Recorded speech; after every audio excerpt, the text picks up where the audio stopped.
he's been quite active in his. Put him in day before yesterday, so Wednesday, and yeah, big lad's been a bit active. I think he's served a couple. So hopefully Christmas Day, Boxing Day, we'll have our first calves. Whether he's caught the one what was in with him in his own pen, whether he's caught her yet, I don't know. But this is our thin cow, doing fine, doing her calf okay, but bloody skin and bone, and we've wormed it and ivermectin it with under skin. Still, it's just bloody skin and bone. So yeah, he's shut up you. He's active on this lady, number 14 at the moment. Yeah, he's before I got her, he was having a bit of a ride on her. So calves are doing fantastic. I mean, it's a bit wet in here. We've had a lot of rain here. I think about 25 mil altogether. But yeah, these calves, very pleased. Look at them. They're the right things. So yeah, pleased with that. So yeah, we learnt a lot. But as I say, start on Christmas Day next year if he's caught a couple. Like I say, he's definitely been active. You barking at you. Yeah, they've done really well on this fodder bait and sugar bait. It's been cheap feed. Even calves have been picking among it.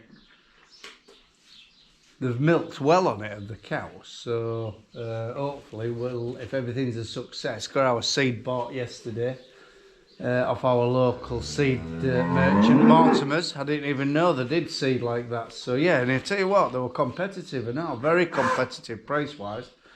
Bossman Stuart, he sorted me out. So yeah, give them a shout if you're local. Well, you don't have to be local, I suppose. Mortimer's at Driffield. Phil's taking this lot into York. It's just some odd bits and pieces what we've had hanging about forever. Odd Super Bowl Tilly's spreader. This old Nordy Tilly's spreader, what someone's rigged up to be an inter-row, like between maize rows, I think. Made a good job actually, but we bought it and I don't know.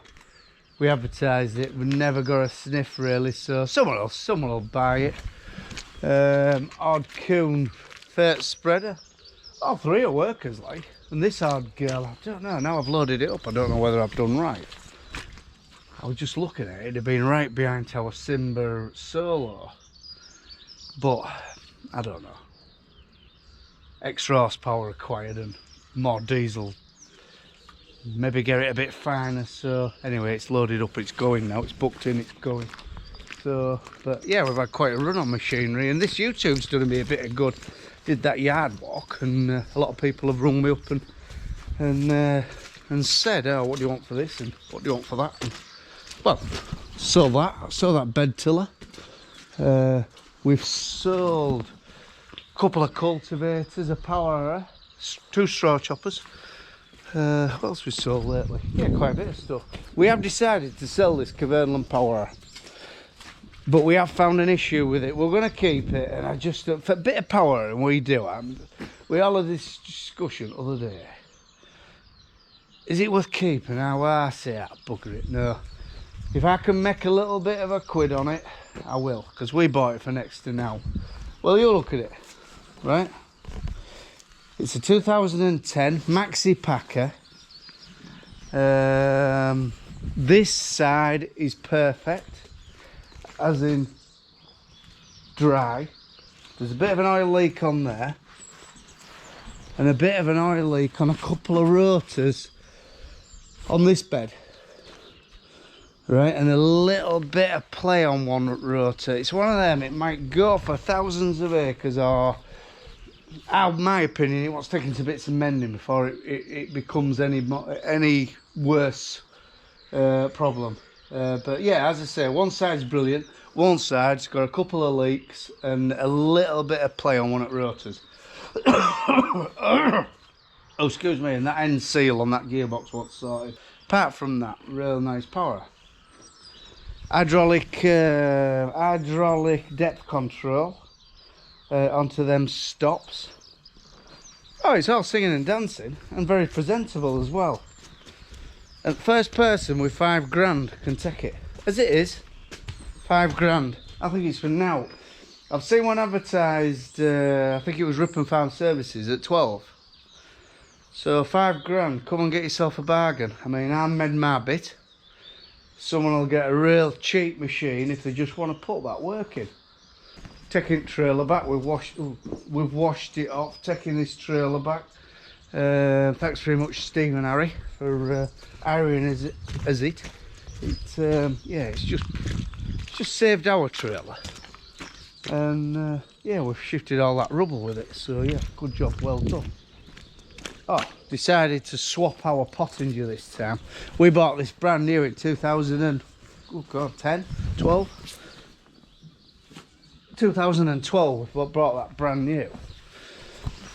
And it's complete with we've got the side guards and they just kept dropping off, so we took them off and put them in back at shed. But it's been a bloody good thing. We're just going 6 rotor, so anybody want a very genuine pottinger for 2-row tedder, give us a shout. Yeah, it's been a good machine, but we're just going, I want to go lely because we've got a lot of our grasses are very, very rough and we do break a lot of tines, which cause bothering balers. And we've heard that the lely, oh, I can't even remember what model it is we're looking for. The tines are at an angle what they don't bust, so that's the plan anyway. And we're going 6 rotor as well. Come on, dog. You know, we've contemplated selling a few tractors, but what to sell I don't know. Everybody says, oh, don't sell that, don't sell this, but I looked at, all 3 of us looked in sheds the other day. We thought sheds are just full of stuff we don't use, you know. I mean, yes, we do use that occasionally. We never use them at all. Big girl gets used for about 300 or 400 hours a year, so it's got its place for what it's worth, because it's not losing any money whatsoever. I know this isn't losing any money whatsoever, but what do? Do you have sheds full of odd tractors? Or sheds full of stuff you use, you know? I mean, we looked at them 3 tractors and we could buy something very useful for the farm, or sell them and put another shed up or something like that. But don't know, loader wise we won't be selling any loaders. Really toying with the idea of changing this Simba, to the disgust of our Ollie and Phil, to be honest, because they love the machine, but I just think there's better things on the market. Yeah, toying with the idea. Because it's gone up in value since we bought it. I think we give about 6.5 grand for it. And I saw one sell last year, what was a lot rougher than that, for 9. So I would hope I'd get my money back and a grand or 2 profit on it. Moore's Unidrill will have to do a couple more years, and if we do go down the direct drill route, we would replace it. What with, I don't know.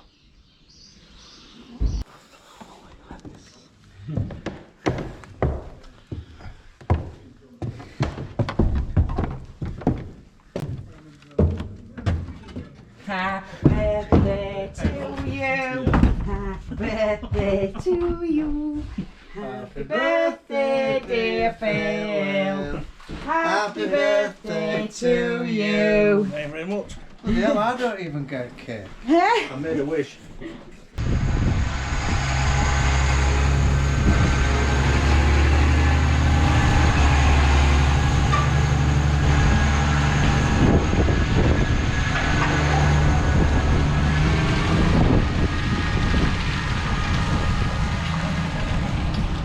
Birthday boy's on his way to York auction site. I have to do an online seminar thing. No, not seminar, that's the wrong word. Thing to teach you how to load pigs. Christ, we do have to do some bollocks to make a living nowadays. Christ, just had farm assured, man. I think that's unnecessary. unnecessary operation. It's just not fair, like. But anyway, it is what it is, isn't it? Yeah, you can see the frost damage. Yeah, there's certain varieties what have really, like we had in December. Would it be December? Yeah, December, sort of early January. We had a cold spell here. We had -8s on a night, and sort of through day barely lifting above freezing, and so nothing seemed to get warm through the day to resist the frost on a night. And sugar beet really was took a bit of a battering. Some varieties worse than others. Blizzard, as in fodder beet, Blizzard was a very that seemed to withstand the frost. So, but we got some. Well, I did all sorts of research on computer. Come on, dog. And decided that we wanted looked for 2 varieties. We're already growing 15 acres, so we're just playing. Stupid animal. We're just playing at the minute, but we've decided to go half Jamon and half Blizzard. Blizzard for the later listed stuff, and Jamon for the early. Jamon's more of a sheep variety, a bit softer. Blizzard can be a bit hard, so if you get some older sheep with bad teeth, they can't get into it, like, if you aren't chopping it. So, and Jamon, or Jimon, I don't know how you pronounce it, it bulks up. It's a big high yielder. Dry matters are fairly good with it as well, but it can bulk up. There's a possibility of going over 40 tonnes an acre. Blizzard, not as big yielder, but withstand winter a lot better. So the plan is to sort of, well, I was talking to another bloke, and he said, as soon as you get that first frost and it seems to kill all bugs off it, here, come here, all bugs off it, and cool the product down, get it in a heap, not too deep heat, with straw around it so the top's exposed but the sides aren't, because it'll create its own heat in the heap, so the heat will go up and keep the frost off the top, but the frost can get in from the sides, and get it pied after that first frost, you know. And I think we're going to take his advice. But we got our seed off our local corn merchant as well.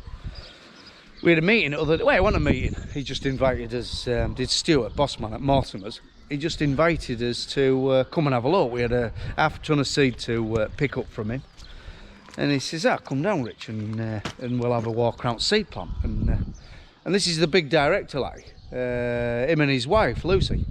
And as we arrived, they stopped what they were doing, come out and we had a cup of coffee with them, and just a general chit chat about life and your holidays and whatever, you know, which was nice. And then we met some of his team, which were a great bunch. And then he took us round seed plant, and bloody hell, he was passionate about his machinery, you know, what it did, and, you know, running up steps and sort of showing us this and showing us that. And it wasn't all about selling, you know. Real decent firm. If you don't deal with them, Mortimer's at Driffield, yeah, bang on. We buy a lot of stuff off them, and we sell a lot of stuff with them. Always very, very fair. If there is a problem, you sort it out. You don't, you know, if we can get round a problem without it costing you a lot, they will, you know. And anyway, we got our seed off them. We didn't even know they did seed like that, and they do all cover crop seed, sugar beet seed, fodder beet seed, all sorts of stuff. Yeah, and I tell you what, his prices, because I thought, well, it's not your speciality. Your prices, you can have a go. Because I quoted 3 different spots. You can have a go, but you'll be nowhere near. That's what I thought. Anyway, he knocked spots off, and I don't think it was like, this isn't a sponsorship for him. You know, I don't smoke. I wouldn't say a firm's good if it won't. They're just brilliant. We've dealt with them for donkey's years. Anyway, we ended up getting our fodder beet seed off them, and they were really in line with price. So Mortimer's at Driffield, give them a shout, like. So Phil had half a day at the drill, and we got told it was right. It was 100%. It'll just go to work, and the fellow were right, like. Bit of a grease up. We found one belt what was knackered, and he sorted that out. made sure all boxes were working and in line.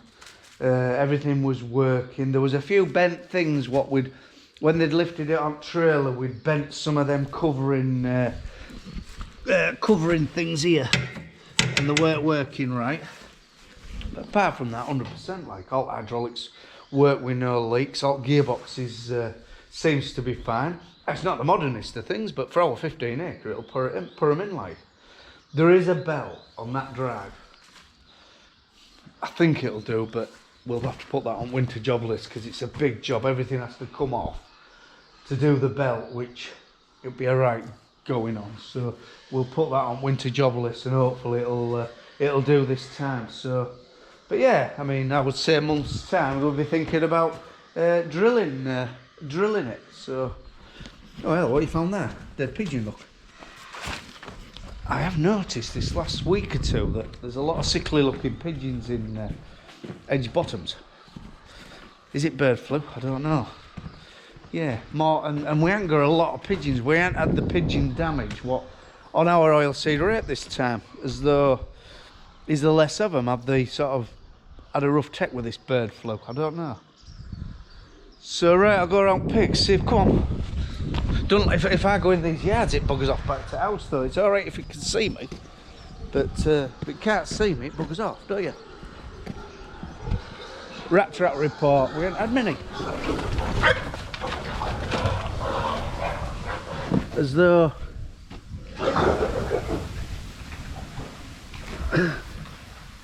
we're going on top of them. There's not a lot of sign of them at all.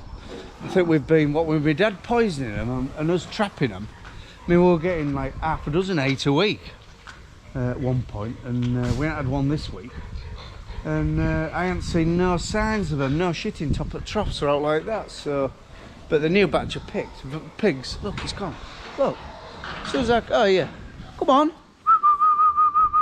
come on, come on. Don't think it's real keen of pigs. Yeah, new batch of pigs. We've lost none. They don't seem to be ailing nothing. So yeah, very pleased.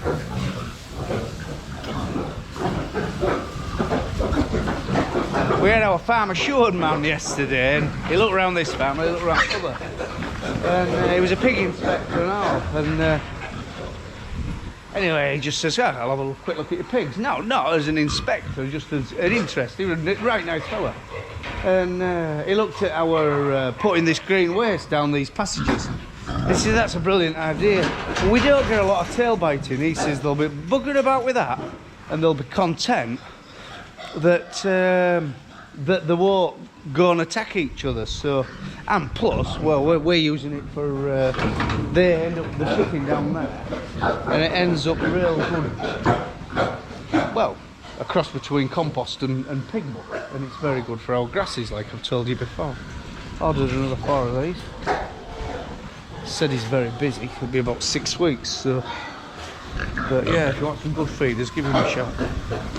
I didn't order them because I don't know, they'll come to Summit, but we're gonna, off same lad, I'll get me drinkers. I think next batch of pigs I'll get 4 or 8 new nipples and job's done. Yeah, there's no problems whatsoever. Yeah, she's gone though.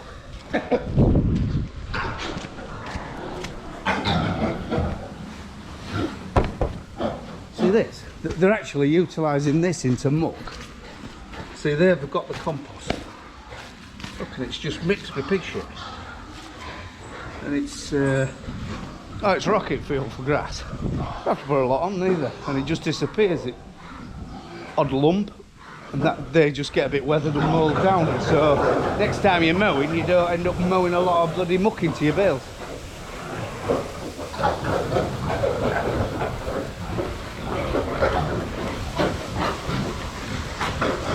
Yeah, a bit of coughing in here. Our Ollie's on with these blinds. I think he's made 5 frames in the last day or 2. And we've been in touch with a firm, World's Agri, to get us some, I don't know what it is really, it's like a mesh but quite solid, plasticky mesh, more rigid than your usual stuff you'd have draped down. Not cheap, but I think it'll do the job. And then what we're going to have them on hinges. And then when it's warm in summer, we'll just sort of have them up and out at way. And in winter, they'll be down. And all we'll do, we'll just open that one. If we want to bed up this one, either put our bales in and roll them out, or blast straw in with straw blower. Which, yeah, just make it a little bit warmer because there's quite a nasty draft coming in here this morning. It's not a cold draft, but if it was, it'd be a bloody bugger. That was bad. If it was, it'd be bloody things. Oh, knock me out. Oh, it's a myth about. It's a myth that people say to me, well, you can get rid of your wife, bung your wife in there, or get rid of her body and they'd eat it in minutes, like it's said on. Oh, what was filmed? Is it Lock, Stock and Two Smoking Barrels? The gangster sort of used to feed the bodies to pigs. Well, it could to a degree, but they'd mash you up, like, but I don't think they'd eat your toes. Yeah, find back your pigs, because them buggers have grown in the fortnight they've been here. Have they been here a fortnight? Yeah. Yeah, they have. Yeah, put this trail load of straw, because yesterday the wind was coming out at north, but it was really cold in here, so there'll be different yards when we get these up. Like the company's insisting on it, to be fair. I haven't had the nod yet, but I've heard a few farmers what have had the visit, and he's insisting on it. These are frames he's been making. These are for these blinds. Yeah, he's made a simple frame. We're going to hinge them up to the top and have pulleys on them so we can pull them up out where. Very good job, actually. But as I say, we're going to cover them with this sheeting, and it should be fine. Like, I got told about £1,000. I could have got £1,000 for 40% off windbreaks, but I think we've built them a lot cheaper, and I think ours will be better. I mean, you know, they were on like where you have like ratchet straps down the side and strap them down. Well, I don't know. And then I don't think they'd be as easy to pull up, neither. So we've decided to build our own. But yeah, made a good job for our leaf.